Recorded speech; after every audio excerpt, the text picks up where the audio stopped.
બાળ દોસ્તો, હવે આપણે કાવ્યનું શ્રવણ કરીએ.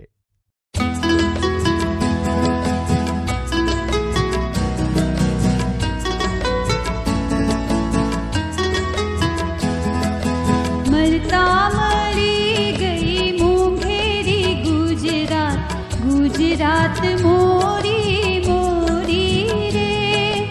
મરતા મરી ગઈ મોંઘેરી ગુજરાત, ગુજરાત મોરી મોરી રે. ભારતની ભૂમિમાં જાજેરી ગુજરાત, ગુજરાત મોરી મોરી રે.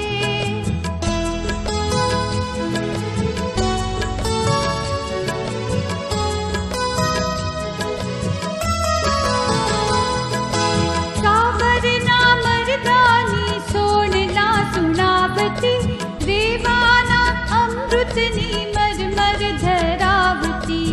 સાબરના મરદાની સોનલા સુનાવતી, દેવાના અમૃતની મરમર ધરાવતી.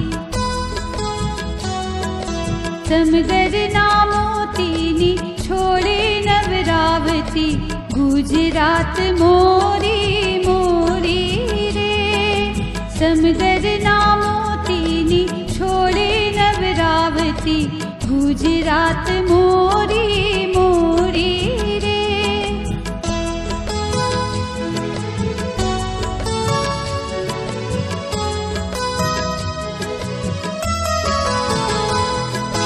ગિરનારી ટૂંકોને ગઢરે ઈડરિયા, પાવાને ટોળલે મા કાળી મૈયા. ગિરનારી ટૂંકોને ગઢરે ઈડરિયા, પાવાને ટોળલે મા કાળી મૈયા. ડગલે ને ડુંગરે ભર દેતી હૈયા, ગુજરાત મોરી મોરી રે. ડગલે ને ડુંગરે ભર દેતી હૈયા, ગુજરાત મોરી મોરી રે.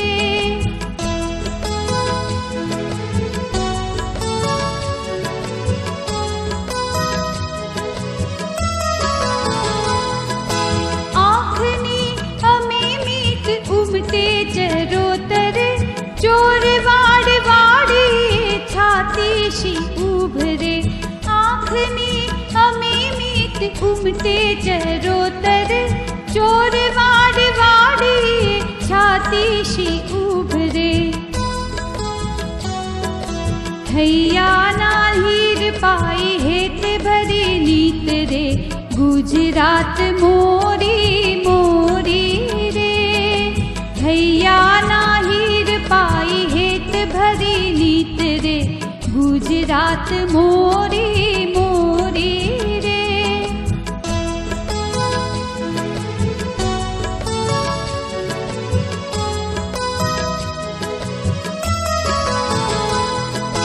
કોયલને મોરને મેઘ મીઠે બોલે રે, નમણી પનિહારીને ભીને અંબોડલે. કોયલને મોરને મેઘ મીઠે બોલે રે, નમણી પનિહારીને ભીને અંબોડલે. નીર તીર સારસ શા સુખ ડૂબ્યા જોડલે, ગુજરાત મોરી મોરી રે. નીર તીર સારસ શા સુખ ડૂબ્યા જોડલે, ગુજરાત મોરી મોરી રે.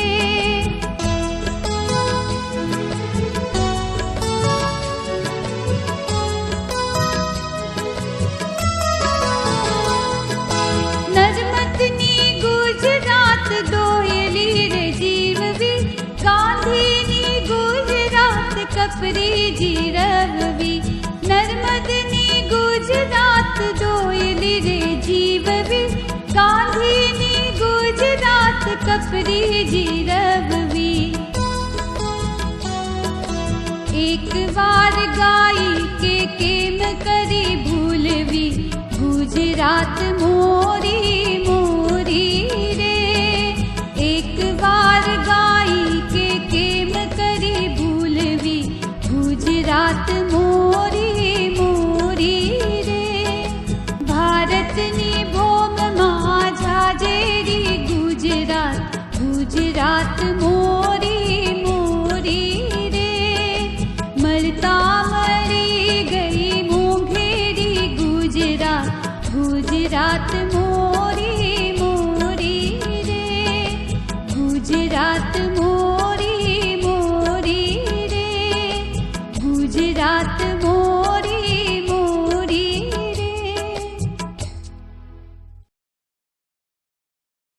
બાળદોસ્તો, હવે આપણે કાવ્ય પંક્તિઓ વાંચીને સમજીએ. મળતા મળી ગઈ મોંઘેરી ગુજરાત, ગુજરાત મોરી મોરી રે. ભારતની ભૂમમાં જાજેરી ગુજરાત, ગુજરાત મોરી મોરી રે. સમજૂતી. કવિ કહે છે, જ્યાં મને મોંઘેરી ગુજરાત મળતા મળી ગઈ છે, એટલે કે હું પોતે એવો સદનસીબ છું કે જ્યાં અતિ પ્રિયને મળવી મુશ્કેલ એવી આ ગુજરાત મારી જન્મભૂમિ છે. જ્યાં ભારતની વિશાળ ભૂમિ આવેલી છે, ત્યાં રહેલી આ ગુજરાત મારી જન્મભૂમિ છે. સાબરના મરદાની સોણલા સુણાવતી, રેવાના અમૃતની મરમર ધરાવતી, સમતરના મોતીની છોડે નવરાવતી, ગુજરાત મોરી મોરી રે. કવિ કહે છે, જ્યાં સાબરમતી નદીને કિનારે સ્વતંત્રતાનું આંદોલન ગાંધીજીના નેતૃત્વમાં વીર પુરુષો દ્વારા સત્ય અહિંસાનું પાલન કરતા કરતા લડાયું હતું, ત્યાં આ સાબરમતી નદી આપણને આવા મરદાનીથી ભરેલા સ્વપ્ન સંભળાવે છે, જ્યાં નર્મદા નદીના અમૃત ભર્યા જળ જાણે ધીમા ધીમા અવાજથી આપણને સંતોષ આપે છે, જ્યાં વિશાળ દરિયા કિનારો છે અને એ દરિયો પોતાના મોતી જેવા મોજાની છાલકોથી આખા ગુજરાતને નવડાવે છે. ત્યાં રહેલી આ ગુજરાત મારી જન્મભૂમિ છે. ગિરનારી ટૂંકો ને ગઢરે ઈડરિયા, પાવાને ટોડલે માં કાળી મૈયા, ડગલે ને ડુંગરે ભર દેતી હૈયા, ગુજરાત મોરી મોરી રે. કવિ કહે છે, જ્યાં ગિરનાર પર્વત જેવા અનેક સળંગ શિખરો અને ઈડરીઓ ગઢ છે, ત્યાં પાવાગઢના ડુંગરે ટોડલા ઉપર મહાકાળી માતા બિરાજેલા છે. એવા ડગલે ને પગલે આવેલા આ ડુંગરો આપણા સૌના હૈયા ભરી દે છે. ત્યાં રહેલી આ ગુજરાત મારી જન્મભૂમિ છે.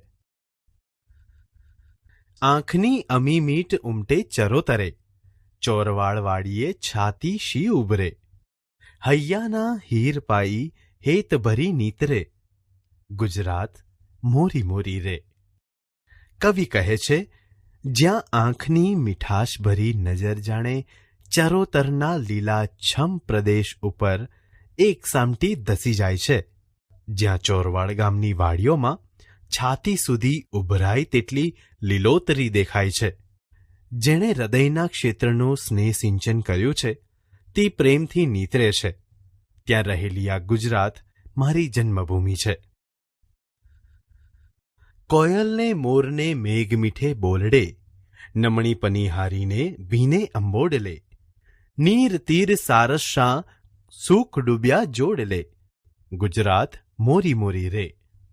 કવિ કહે છે, જ્યાં કોયલ મોર જેવા પંખીઓ વરસાદી ઋતુમાં મીઠા ટહુકા કર્યા કરે છે, જ્યાં પનગઢ પરથી પાણી ભરનારી સુંદર સ્ત્રીઓના ભીના અંબોડામાં આનંદ છલકાય છે, જ્યાં જળ કિનારે સુખથી સહેલતું સારસ પક્ષીનું યુગલ વિહાર કરે છે, ત્યાં રહેલી આ ગુજરાત મારી જન્મભૂમિ છે. નર્મદની ગુજરાત દોયલી રે જીવવી, ગાંધીની ગુજરાત કપરી જીરવવી, એકવાર ગાઈ કે કેમ કરી ભૂલવી, ગુજરાત મોરી મોરી રે. કવિ કહે છે, જ્યાં નર્મદના સમયમાં ગુજરાતની પરિસ્થિતિ સામાજિક રીતે ઘણી પછાત રહેતા એમણે જે પુરુષાર્થ કર્યો તે ઘણો મોંઘો હતો, એટલે તે સમયે ગુજરાતનું જીવન ઘણું દુર્લભ હતું. તો વળી ગાંધી યુગમાં અંગ્રેજોનું શાસન હતું, ત્યારે પ્રજાના જીવનમાં ઉદ્ભવેલું સંઘર્ષભર્યું વાતાવરણ ઘણું કઠિન હતું, એટલે તે સમયમાં પણ ગુજરાતનું જીવન જીવવું ઘણું મુશ્કેલ ભર્યું હતું. ત્યાં રહી આવી ભૂમિના ગુણગાન એકવાર ગાઈને કેવી રીતે ભૂલી શકાય કે આ ગુજરાત મારી જન્મભૂમિ છે. ભારતની ભૂમમાં જાજેરી ગુજરાત, ગુજરાત મોરી મોરી રે. મળતા મળી ગઈ મોંઘેરી ગુજરાત, ગુજરાત મોરી મોરી રે. કવિ કહે છે, જ્યાં ભારતની વિશાળ ભૂમિ આવેલી છે ત્યાં રહેલી આ ગુજરાત મારી જન્મભૂમિ છે. જ્યાં મને મોંઘેરી ગુજરાત મળતા મળી ગઈ છે, એટલે કે હું પોતે એવો સદનસીબ છું કે જ્યાં અતિપ્રિયને મળવી મુશ્કેલ એવી આ ગુજરાત મારી જન્મભૂમિ છે.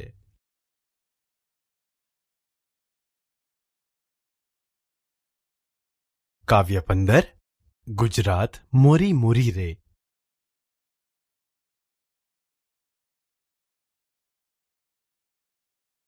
બાળ દોસ્તો, હવે આપણે કવિના જીવન વિશે પરિચય મેળવીએ.